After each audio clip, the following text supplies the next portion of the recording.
Libro de Levítico, capítulo 13, versículos 1 a 46. Habló el Señor a Moisés y a Aarón diciendo: Cuando uno tenga en la piel una hinchazón o una erupción o una mancha blanquecina y se haya formado en la piel de su carne una llaga como de lepra, será llevado al sacerdote Aarón o a sus hijos, los sacerdotes. Será puro si se ha vuelto blanco por entero.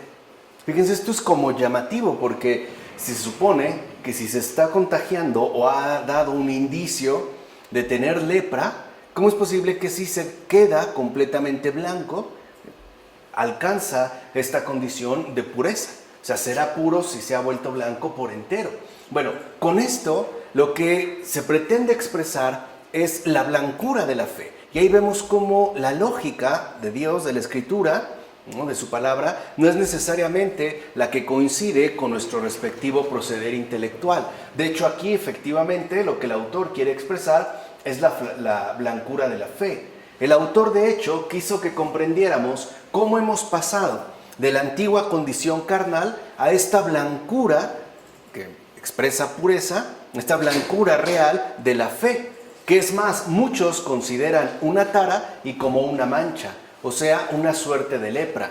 No obstante, se trata de una renovación total, como afirma Tertuliano en Sobre la Modestia. Y eso es algo muy importante de tener en cuenta. Un verdadero cristiano va a ser considerado, al menos en este mundo, una suerte de lepra, una tara, una mancha, a pesar de que efectivamente se trata de una renovación total. Aquí está la inversión. Si en un primer momento en estos versículos se está hablando de la lepra en sentido físico, aquí se está hablando de esta transformación radical cuya blancura expresaría precisamente la pureza, el brillo de la fe, lo cual involucraría no un estado deplorable de salud, por ejemplo, una persona completamente llena de lepra, sino por el contrario, se apelaría a una renovación total. Por eso se afirmó en la Escritura que si queda blanco por completo, o sea, lleno pues de lepra, entonces será puro, porque se está hablando de esta renovación total que trae consigo la fe y su respectiva blancura, ¿no? Es algo interesante de tener en cuenta. Ahora, llegamos así a este capítulo 13, de los versículos 47 a 59. Cuando haya mancha de lepra en un vestido, de lino o de lana, o en el tejido o trama de lino o de lana, en una piel o en un objeto de piel, si la mancha en el vestido, piel o cualquier objeto de cuero es verdosa o rojiza, se considerará lepra y se mostrará al sacerdote. Este la examinará y durante 7 días aislará el objeto manchado. Si al examinarla observa que la mancha se ha descolorido después de lavarla, la arrancará del vestido, de la piel, del tejido o de la trama. Y si de nuevo aparece en el vestido, el tejido, la trama o el objeto de piel, cualquiera que sea, y la mancha se está extendiendo, quemarás en el fuego el objeto en el que esté la mancha. Vean, aquí ya se da una particularidad en términos de esta mancha relativa a la letra. A veces, por ejemplo, sabemos que hemos hecho algo mal y evitamos reconocer que lo hicimos, ¿no? Tratamos de ocultarlo o bien le vamos dando vueltas. Pero la misma culpa que antes teníamos en unas obras se nos vuelve a insinuar a través de otras. En efecto, hay algunos que están, por ejemplo, sujetos a la inmundicia de la carne, pero luego reflexionan sobre ello y reconocen la culpa de su imperfección. Y cuando se corrigen entonces de su comportamiento, al momento se enorgullecen de esta corrección. O sea, pasan de una mancha a otra. Primero por el pecado cometido y después por la corrección llevada a cabo. Pasarían, por ejemplo, ¿no?, de la inmundicia de la carne a la soberbia o al orgullo de haber podido salir adelante de este problema. En tal caso, de la inmundicia del cuerpo pasan ahora a la inmundicia del alma. Esta última se deja ver por el orgullo del pensamiento. Por ejemplo, qué grande soy que he podido superar sin mayor problema esta falta cometida o este pecado realizado. Así pues, ¿qué tienen estos sino la lepra errante de los vestidos? Que al no quitarse plenamente de la piel, simplemente lo que hizo fue cambiar de un lugar a otro. Pasar pues del cuerpo al alma. En efecto, en tal caso, se tratará de la culpa de un vicio no corregido.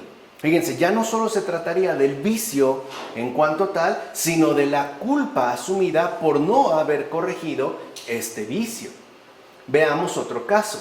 Alguien que tiene riquezas en este mundo y vive con soberbia, pero al escuchar de boca de un predicador que todas sus riquezas perecerán irremediablemente, va y distribuye todo cuanto tiene a los pobres. Suena muy bien, de hecho sería, digamos, algo digno de destacar. Pues bien, si en esa misma donación hace ahora que se enorgullezca el corazón, lo único que hizo fue cambiar su egoísmo por soberbia, pasar nuevamente de la inmundicia del cuerpo, que es el símil que se está estableciendo, a la inmundicia del alma. Se ha pasado pues de un vicio a otro, de una mancha a otra. En consecuencia, como hemos dicho, la lepra que le aqueja simplemente cambió de lugar, que es lo que se está expresando en estos versículos que estamos comentando. Por tanto, no debemos olvidar que la lepra es siempre mudable. La lepra es contagiosa y fácilmente pasa de un lugar a otro, ¿no? Aparece una mancha y después brota una mancha en un lugar distinto, aun cuando se trate, por ejemplo, de un vestido. Es decir, la lepra, ¿no?, abandona el lugar que tenía para ir a ocupar el que no tenía. Es esta mudanza que tiene de hecho el vicio. Puede pasar, por ejemplo, en el último caso comentado, de un egoísmo material a una soberbia espiritual. Al hecho de pasar, por ejemplo, del no compartir, ahora al, ¿no?, enorgullecerse, ensorbecer el corazón, volverlo soberbio, pues, por haber realizado, digamos, una gran donación. Sucedería entonces como la lepra, que es mudable. Lo mismo pasa con el vicio. Lo vimos ya muy bien en la terapéutica de las enfermedades espirituales. Capítulo 14, versículos 1 a 9. Después tomará el pájaro vivo junto con la rama de cedro, la púrpura, carmesí y el hisopo, y los mojará en la sangre del pájaro inmolado en agua corriente. Entonces rociará 7 veces al que haya de ser purificado de la lepra, y lo declarará puro. Luego soltará por el campo al pájaro vivo. El purificado, por su parte, lavará los vestidos, se afeitará todo el pelo, se bañará en agua y quedará puro. Después podrá acudir al campamento, pero permanecerá fuera de su tienda durante 7 días. Al día 7º afeitará otra vez todo su pelo, su cabeza, su barba, sus cejas, es decir, afeitará todo su cuerpo. Lavará sus vestidos, bañará en agua su cuerpo y quedará puro. En primer lugar, aunque el hisopo es una planta sumamente menuda, penetra las entrañas de las piedras con sus raíces. O sea, lo que destaca realmente del hisopo es la potencia que tiene en sus propias raíces, que son capaces de atravesar las piedras. Es pues un ejemplo apropiado de las heridas internas del ser humano.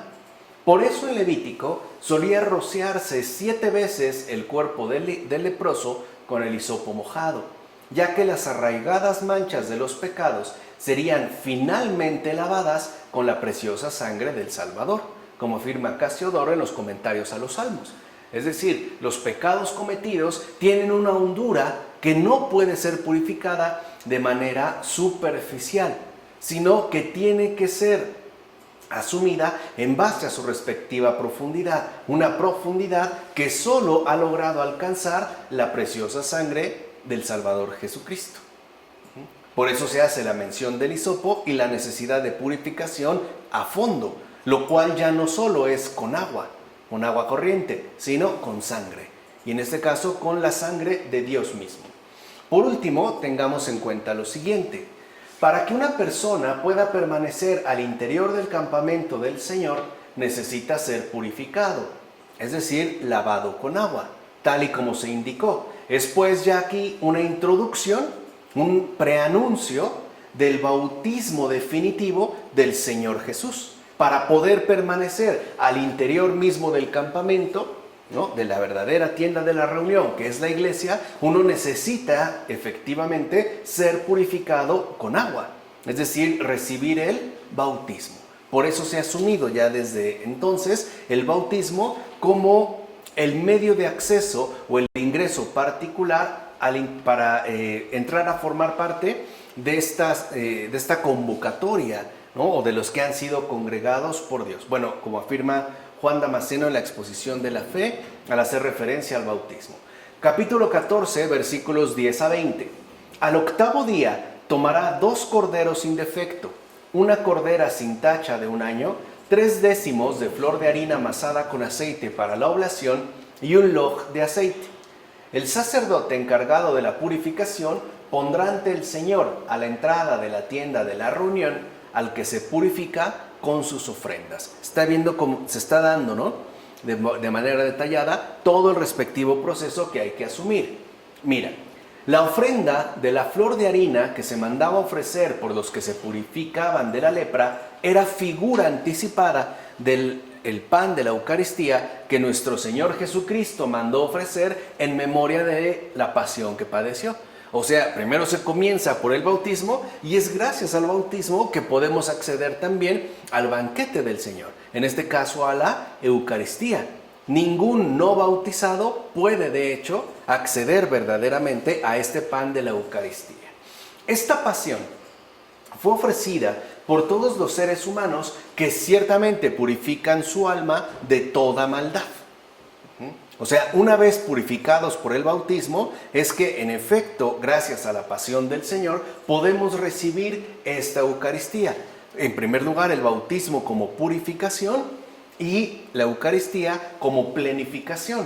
Así pues, Él fue quien nos libró de la maldad con que nacimos, llegando como el hisopo. Por eso recuerden otra vez la figura que aquí se ha mencionado, esta planta menuda, ¿no? Él fue pues el único que nos libró de la maldad con que nacimos, porque llegó como el hisopo hasta las entrañas mismas, hasta las entrañas más profundas de nuestra humana corrupción, como afirma Justino Mártir en el diálogo con Trifón.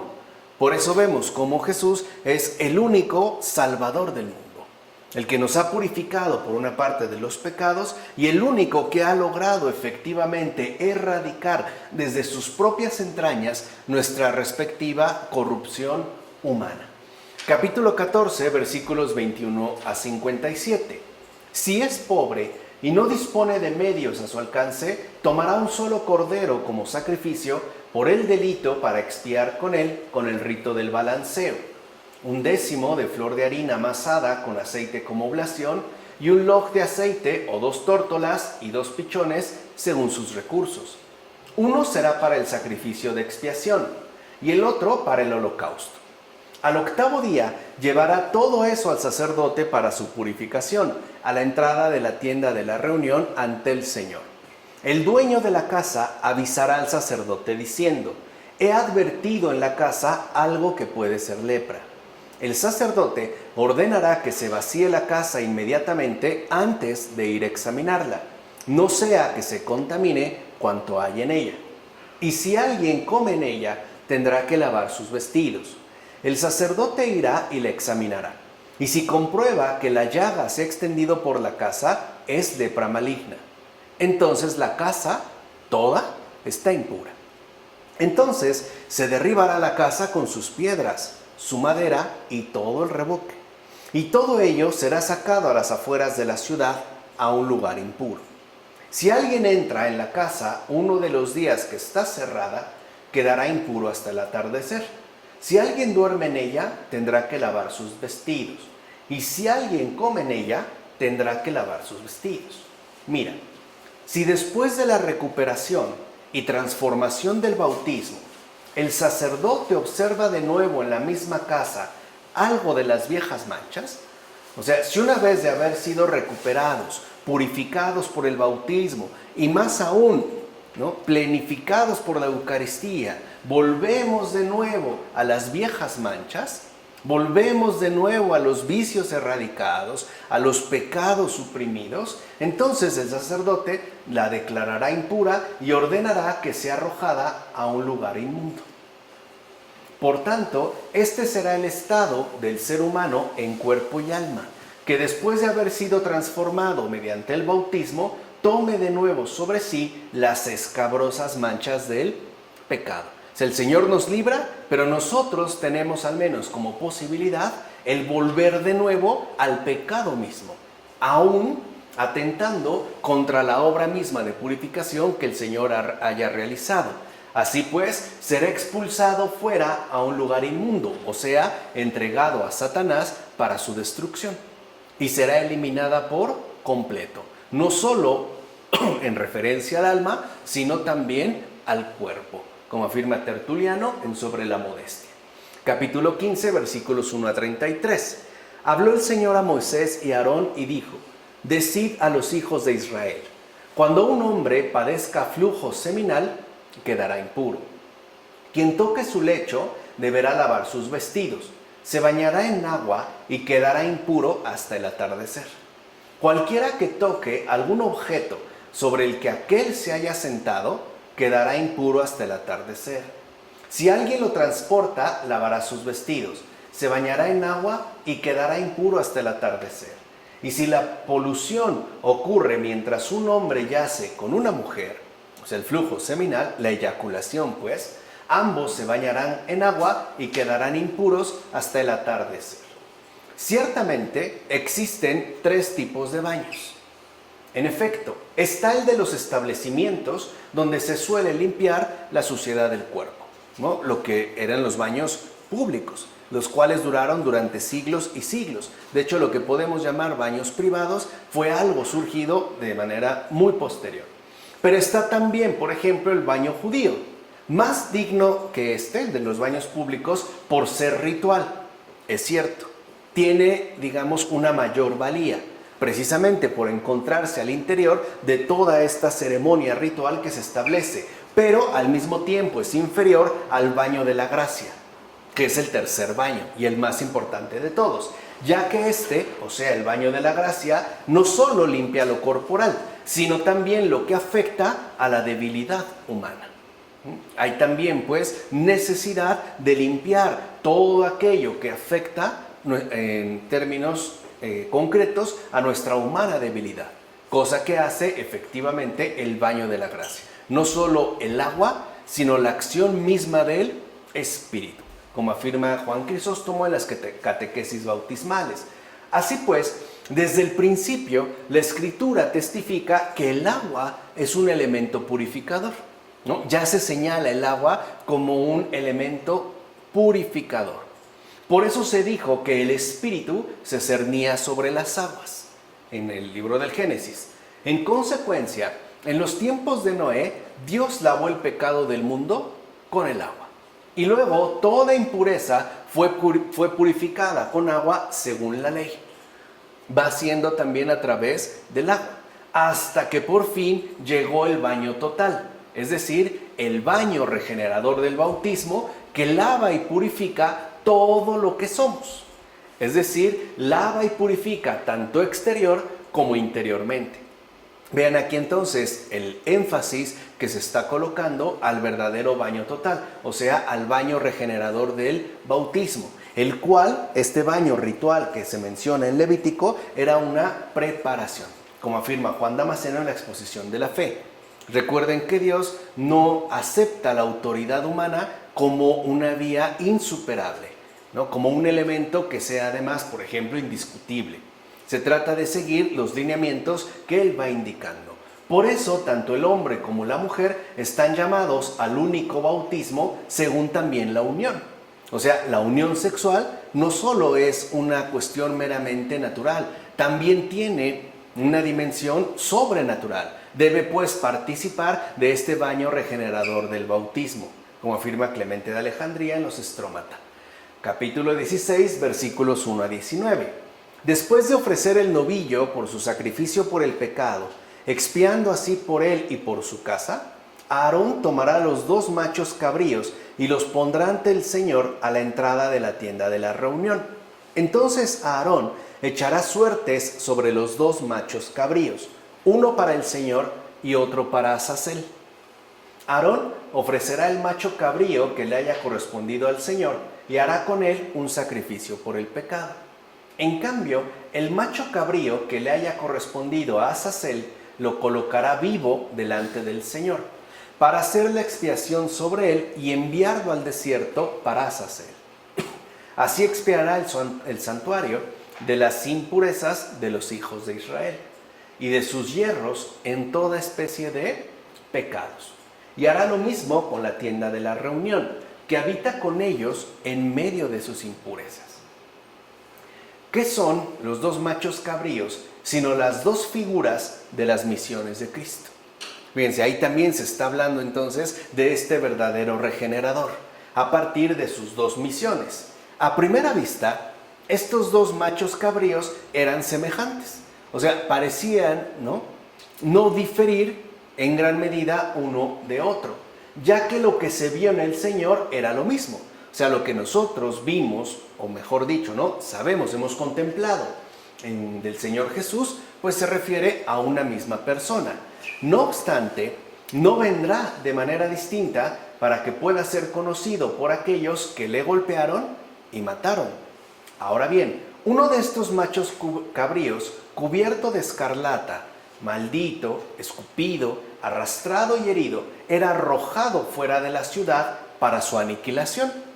Era enviado pues al desierto, era sacado, echado finalmente fuera, con lo cual se indicaba a las claras la pasión del Señor.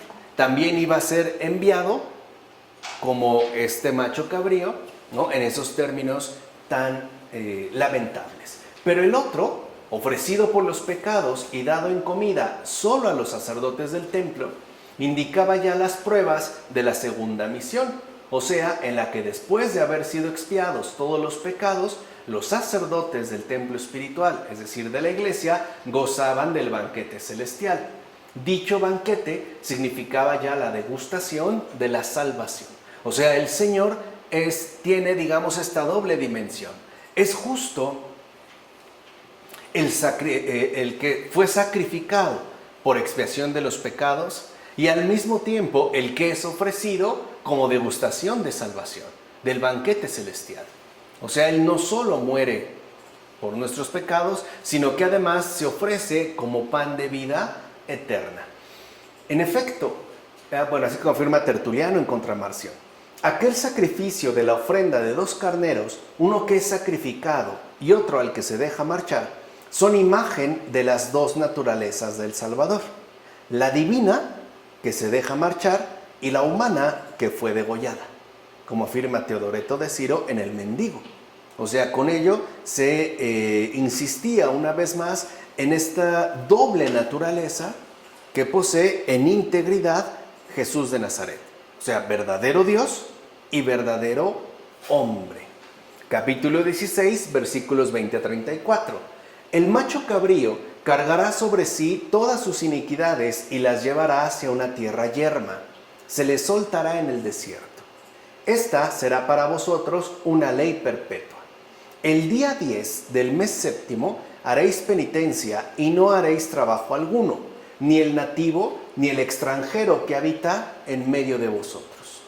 Ese día se expiará por vosotros para purificaros. Quedaréis limpios de todos vuestros pecados delante del Señor. Entonces aquí ya se muestra el efectivo poder de la penitencia, pues los ayunos, las vigilias y las santas mortificaciones ayudan a los cuerpos humillados. O sea, también nos son necesarios y limpian a los corazones manchados. O sea, nos ayudan para ir limpiando toda impureza. Si bien es cierto que, por ejemplo, a veces ya no llegamos a cometer pecados graves o por lo menos sumamente notorios, eso no implica que nos vayamos también como adjudicando una serie de impurezas más o menos grandes, los cuales también necesitan ser limpiados.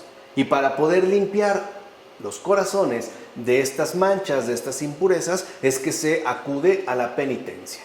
De hecho, por ejemplo, en este caso, hablando de manera muy corporal, muy específica, aunque los miembros corporales pierden su vigor, se abrillanta la conciencia con la penitencia. O sea, se debilita el cuerpo, pero se fortalece el espíritu. Así pues, la mortificación de ahora sirve para prevenir la sentencia de la muerte futura. como afirma Cesáreo de Arles en un sermón.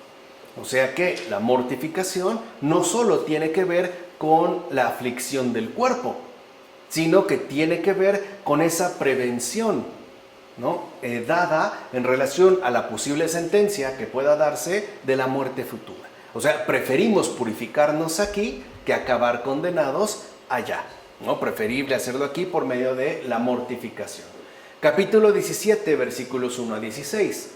Porque la vida de la carne está en la sangre, y yo la he destinado para que vosotros mediante ella hagáis expiación en favor vuestro sobre el altar, pues solo la sangre por tener vida es la que expía.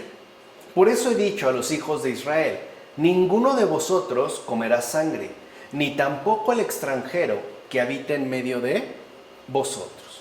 Mira, el cuerpo del ser humano fue creado del polvo, y después le fue dado el poder de la vida, es decir, lo que precisamente es el alma. ¿Qué es entonces el alma? El poder de la vida. Es pues la fuerza vital y por ende lo que nos anima, lo que nos constituye en términos de seres animados.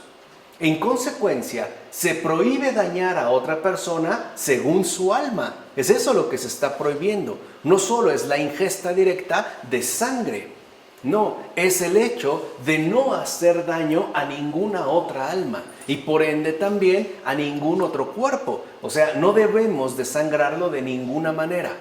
Por ejemplo, haciéndolo sufrir, haciéndolo padecer. Eso es comer sangre. Por eso el Papa Francisco dijo en una de sus homilías que hay muchos padres de familia que llevan dinero a su casa manchado de sangre. A esto se refiere. O sea, a costa de sufrimientos ajenos. O a costa, como las aves rapaces, ¿no?, de muchos cadáveres. A costa, pues, de la muerte ajena, como afirma Juan Crisóstomo en las homilías sobre el Génesis. Es más, cuando uno daña seriamente a otra persona, no necesariamente tiene que hacerle brotar sangre, pero sí lo puede desangrar anímicamente, por ejemplo, haciéndolo llorar. Porque las lágrimas son, como decía León Bloy, la sangre del alma. Entonces, cuando nosotros herimos o lastimamos seriamente a otra persona, la podemos llegar a hacer llorar. Quiere decir entonces que nosotros también le hemos causado un daño bastante serio, ¿vale? Capítulo 18, versículos 1 a 30. Guardaréis mis leyes y normas. Quien las cumpla, fíjense todo lo que ha dicho, ¿no?, hasta este momento. Bueno, quien cumpla estas leyes, estas normas, vivirá por ellas. No practiquéis ninguna de las abominables costumbres que tenían quienes os precedieron, pues os haríais impuros con ellas. Yo, el Señor, vuestro Dios. Aquí se propone ya la justicia de la ley. O sea, se ha dado pues un paso adelante, ya que quien la practicare, la ley, pues entonces por ella vivirá. Con esto, lo que sucede es que se nos invita a reconocer, por un lado, nuestras propias flaquezas.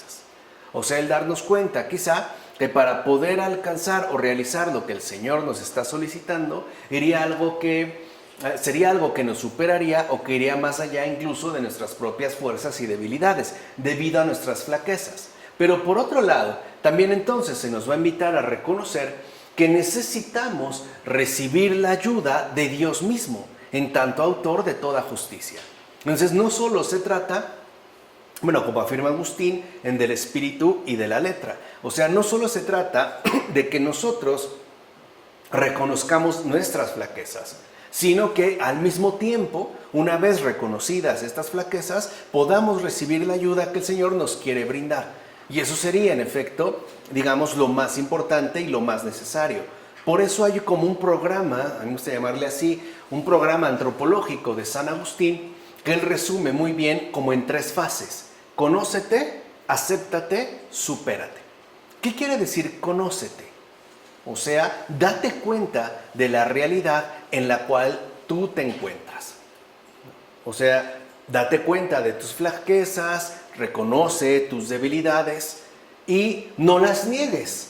Eso es lo que da paso a la segunda fase. Acéptate. O sea, date cuenta que tienes esta debilidad o que tienes aquel vicio o que tienes simple y sencillamente aquella tendencia pecaminosa. Acéptate. Ahora, la parte fundamental es la última, la tercera fase, supérate. En San Agustín, supérate no significa, pues échale ganas, mira, haz una especie de programa, ¿no? De rehabilitación, donde puedas salir adelante, etc. No, supérate, en Agustín, la superación más bien significa el recibir la ayuda que necesitamos por parte de Dios. De otra manera, no podría hablarse de una auténtica recuperación. No podría, de hecho, hablarse de una verdadera superación, ya que nuestras respectivas flaquezas, en cuanto tales, no son superables por nuestras propias fuerzas. Es justo aquí lo que se está dando a entender también. Entonces, en realidad, la ley no promueve en pago de su observancia el reino de los cielos. Por ejemplo, no es que aquí se nos diga, bueno, pues si tú observas la ley y cumples con todo esto, pues entonces, ¿no?, lo que se te ofrece es el reino de los cielos, sino las consolaciones de esta vida, que por algo había que empezar, ya lo habíamos comentado en alguna ocasión. La ley es un comienzo en esta tierra para poder llegar después al cielo. Es pasar de lo visible a lo invisible, que es de hecho el camino recto hacia la verdad. Entonces no ofrece, por ejemplo, la ley el reino de los cielos, pero sí en el cumplimiento u observancia de la ley, lo que sí nos ofrece son las consolaciones de esta vida. Por ejemplo, el vivir siempre con la conciencia tranquila y las manos limpias, algo que de cierta manera prepara el camino al reino de los cielos. El pasar de aquí a allá. Es eso lo que ofrecería entonces la ley. Ahora, no me van a decir que vivir con la conciencia tranquila no es vida. Vivir realmente tranquilos, con una conciencia tranquila y con las manos limpias, ya es bastante. Es una buena consolación para esta vida y que además nos encamina y nos prepara para lo que vendrá después, o sea, para el reino de los cielos, como afirma Juan Casiano en las Colaciones. Capítulo 19, versículos 1 a 37. Habla a toda la comunidad de los hijos de Israel y diles: sed santos, porque yo el Señor vuestro Dios soy santo. Vean cómo hay una insistencia. Cuando recojáis la cosecha de vuestra tierra, no segarás hasta los mismos límites de tu campo, ni espigarás después de haber segado. Tampoco rebuscarás en tu viña, ni recogerás los granos caídos. Los dejarás para el pobre y el extranjero. Yo el Señor vuestro Dios. No robaréis, ni mentiréis, ni os engañaréis unos a otros. No juréis en falso por mi nombre, pues profanarías el nombre de tu Dios. Yo el Señor. No explotarás a tu prójimo, ni le despojarás. No retendrás el salario del jornalero hasta la mañana siguiente. No maldecirás al sordo, ni pondrás tropiezos ante el ciego. Has de temer a tu Dios. Yo el Señor. No juzgarás injustamente, ni por favorecer al pobre, ni por honrar al poderoso. Juzgarás con justicia a tu prójimo. No andarás difamando a los de tu pueblo. No darás falso testimonio en causa capital contra tu prójimo. Yo el Señor. No guardarás en tu corazón rencor contra tu hermano, sino que corregirás a tu prójimo para no hacerte culpable por su causa. No te vengarás ni guardarás rencor a los hijos de tu pueblo. Amarás a tu prójimo como a ti mismo. Yo el Señor. Guardad mis preceptos. No aparearás ganado diferente de diferente especie, ni sembrarás tu campo con dos clases de semilla, ni llevarás sobre ti vestido hecho con tejidos de doble especie. Si un hombre cohabita con una mujer que sea esclava perteneciente a otro, sin que haya sido rescatada ni liberada, será castigado, pero no morirá, pues ella no era libre. Él llevará para el Señor, a la entrada de la tienda de la reunión, un macho cabrío como sacrificio por el delito. Es un sacrificio por el delito. Con el macho cabrío del sacrificio por el delito, el sacerdote expiará ante el Señor por el pecado cometido. Así le quedará perdonado el pecado que cometió. Cuando hayáis entrado en la tierra y plantado toda clase de árboles frutales, consideraréis su fruto como incircunciso. Es algo muy llamativo. Durante 3 años su fruto será como incircunciso para vosotros. No lo comeréis en 3 años. En primer lugar, la ley invita a ser siempre generosos. De hecho, se invita a los propietarios a dar parte de sus bienes con generosidad por medio de dejar algo de lo propio para los necesitados. Eso es el diezmo. O sea, aquí ya se está promoviendo el diezmo. No cegar hasta los límites, no estar rebuscando, no recoger el grano caído, no andar tampoco, ¿no?, respigando todo para llevárselo, sino dejarlo siempre para los necesitados. Esto es para los pobres, dejarles un medio de subsistencia. Vean cómo el Señor también desde aquí está pensando en los pobres y cómo deberán de adquirir incluso un medio de subsistencia. ¿Ves entonces cómo la legislación proclama tanto la justicia como la bondad de Dios? O sea, la justicia tiene que hacerse acompañar también de bondad, porque así es el proceder de Dios. Es justo y bondadoso, o mejor dicho, bondadosamente justo. Dios, en efecto, siempre es bueno y generoso. Y ya dijimos, no solo amamos lo que dice, sino que amamos lo que hace, que sería parte, en efecto, de esta adhesión fiel al Señor, como afirma Clemente de Alejandría en los Estrómata. Además, la conservación del diezmo de los frutos para los pobres enseñaba a ser piadoso con el prójimo, ya que esta reserva promovía el hecho de no estar apegados únicamente al provecho propio.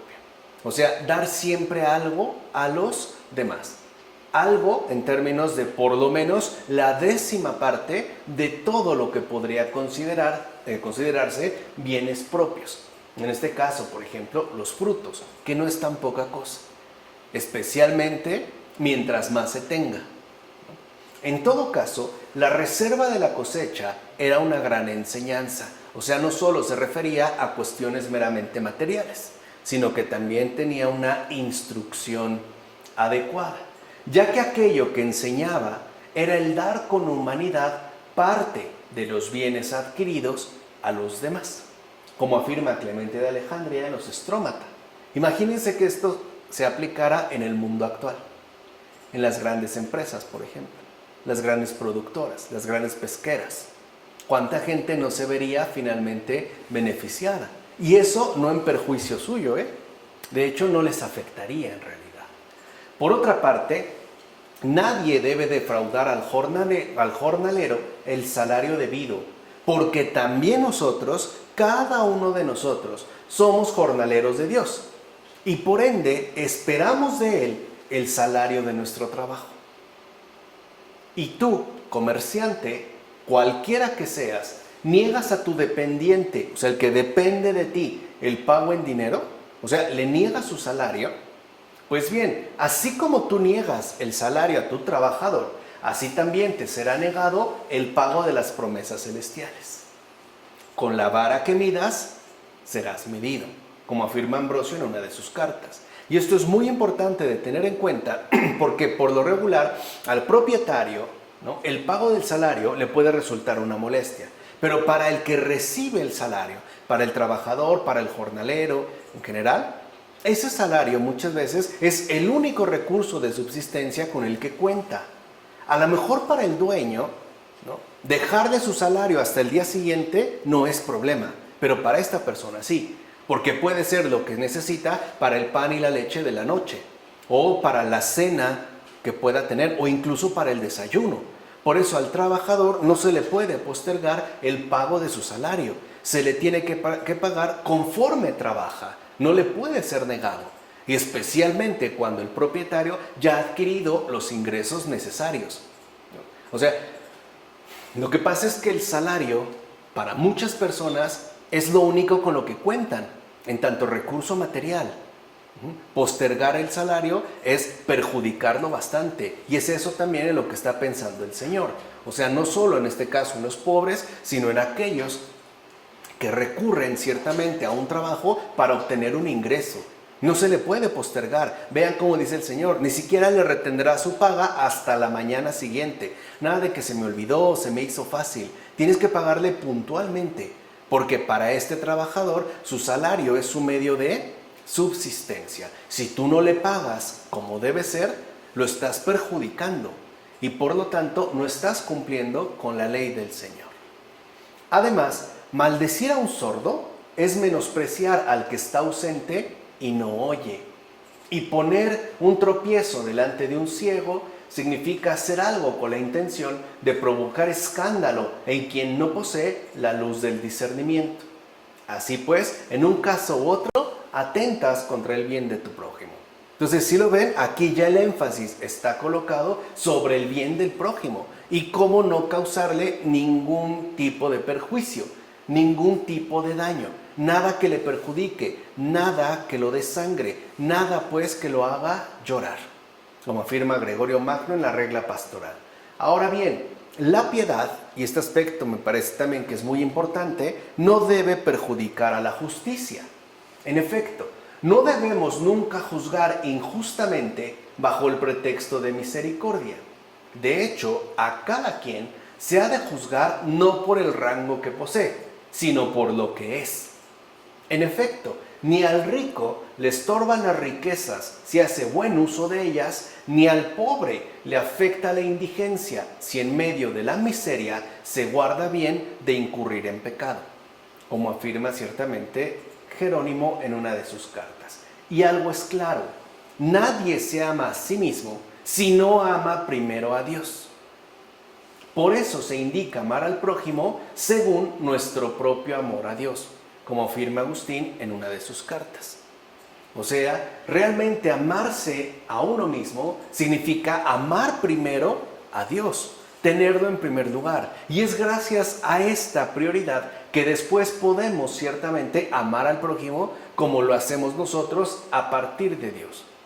Por último, ten en cuenta lo siguiente: los árboles frutales son las obras fecundas en virtudes. Pero recuerdan que el Señor habló de que esos frutos durante 3 años no se comerán y serán considerados incircuncisos. Bueno, así pues, circuncidamos los árboles, los podamos, cuando sospechando de la misma debilidad del comienzo, no aprobamos de entrada los inicios de nuestras obras, ya que más bien buscamos que tales obras sean buenas desde el principio. Ahora bien, llamamos impuros a los frutos que brotan y no los consideramos aptos para nuestro alimento. En efecto, si de entrada alabamos los comienzos de una obra, puede ser que al recibir tal alabanza se eche a perder el fruto. Oye, sí, mira, qué bien lo vas a hacer, qué grande va a ser eso. Entonces ya de entrada echaste a perder el fruto. Por eso, quien recibe de boca humana algún tipo de alabanza por alguna virtud incipiente, una obra que apenas va comenzando, es como si se comiera antes de tiempo el fruto del árbol plantado. Así pues, habrá que dejar madurar lo plantado hasta que alcance su verdadera fecundidad, darle tiempo. Es decir, hasta que alcance la abundancia de sus frutos. Por ende, aquí lo que se nos está enseñando es a obrar con sencillez y humildad, en todo y con todos, como afirma Baterio en la explanación al Levítico. Capítulo 20, versículos 1 a 27. Santificaos y sed santos, porque yo el Señor, vuestro Dios. Guardad mis preceptos y cumplidlos. Yo soy el Señor que os santifica. Quien maldiga a su padre o a su madre, morirá sin remedio, por haber maldecido a su padre o a su madre. Caiga sobre él su sangre. Si uno comete adulterio, tanto con la mujer de un hombre como con la mujer de su prójimo, el adúltero y la adúltera morirán sin remedio. Sed santos para mí, porque yo el Señor soy santo, y os he separado de entre los pueblos para que seáis míos. Ahí está el propósito. ¿Para qué la ley? Para pertenecer a Dios por completo. Para eso. Que es justo lo que ya habíamos dado la ocasión anterior como la definición de la santidad. Entonces veamos, mira, quien maldice a su padre o a su madre pues maldice aquello que Dios mismo le ha dado, aquello que Dios le concedió, porque los padres no fueron elegidos por nosotros, es algo que nos ha sido dado. Y ante ello hay dos posibilidades de recepción, o bien la gratitud y el reconocimiento, o bien el rechazo y por tanto el repudio. En consecuencia, se aleja pues de la fuente de vida que de hecho le corresponde. Maldecir a los padres es alejarse de esta fuente de vida que de hecho nos compromete, ¿no? Y al rechazar aquello que lo une con los demás, pues asimismo rompe con el vínculo que le une a Dios. Por tanto, lo que le queda al final, ¿qué es? La muerte. Imagínense una persona que ha roto con Dios y también con su prójimo. ¿Qué tipo de vida sería esa? ¿Cuáles serían las consecuencias que de ahí se seguirían? Que es justo a lo que está apelando Orígenes en el comentario al Evangelio de Mateo. Por otra parte, el adulterio simboliza la infidelidad debida a Dios. Por eso es que es tan grave. Por esta infidelidad, la fidelidad, debida a Dios. ¿Quién puede entonces vivir de esa manera? De hecho, el adulterio lo que simboliza es la no fidelidad a Dios y al prójimo. ¿Cómo entonces puede decirse que llevará una vida auténtica aquel que ha roto con esos lazos que de hecho son lo que lo sostienen y hacen crecer? Si alguien rompe con Dios y con su prójimo, entonces, ¿qué le queda? ¿Cómo puede hablarse de que lleve una vida auténtica? ¿De acuerdo? Capítulo 21, versículos 1 a 15. Y ya con esto terminamos el día de hoy. Han de ser santos para su Dios. Lo considerarán santo porque presenta el pan de tu Dios. Será santo para ti como santo soy yo, el Señor que os santifico. Si la hija de un sacerdote se deshonra prostituyéndose, deshonra a su padre, será quemada en el fuego. Esto suena muy fuerte, ¿no? Bueno, aquí se habla de los que atienden el culto, de los sacerdotes, lo cual indica que su dignidad es muy elevada. Recuerden que esta es una insistencia que ya hemos visto en varias ocasiones en varios padres de la iglesia, ¿no? La enorme dignidad y por ende la enorme responsabilidad que conlleva el sacerdocio. De hecho, fíjense, incluso sus hijas, entiéndase ya aquí, las buenas obras, están debidamente comprometidas a su ministerio. O sea, las hijas de los sacerdotes son sus buenas obras, sus muchas virtudes. En efecto, si algún sacerdote obra mal, es porque sus hijas se han prostituido por no haber sido fiel a Dios. De ahí que su castigo es mucho más severo. Serán arrojadas al fuego. Así pues, a mayor autoridad concedida, o sea, mientras mayor autoridad nos haya sido dada, pues mayor será la exigencia requerida. Como afirma Juan Crisóstomo, justo en este texto sobre el sacerdocio, que no estaría de más que los sacerdotes leyeran y meditaran a fondo, lo mismo que la regla pastoral de San Gregorio Magno, que serían, creo yo, como sus libros de cabecera. Pero bueno, vamos a dejarle hasta aquí ya el día de hoy, ¿de acuerdo? En nombre del Padre, del Hijo, del Espíritu Santo.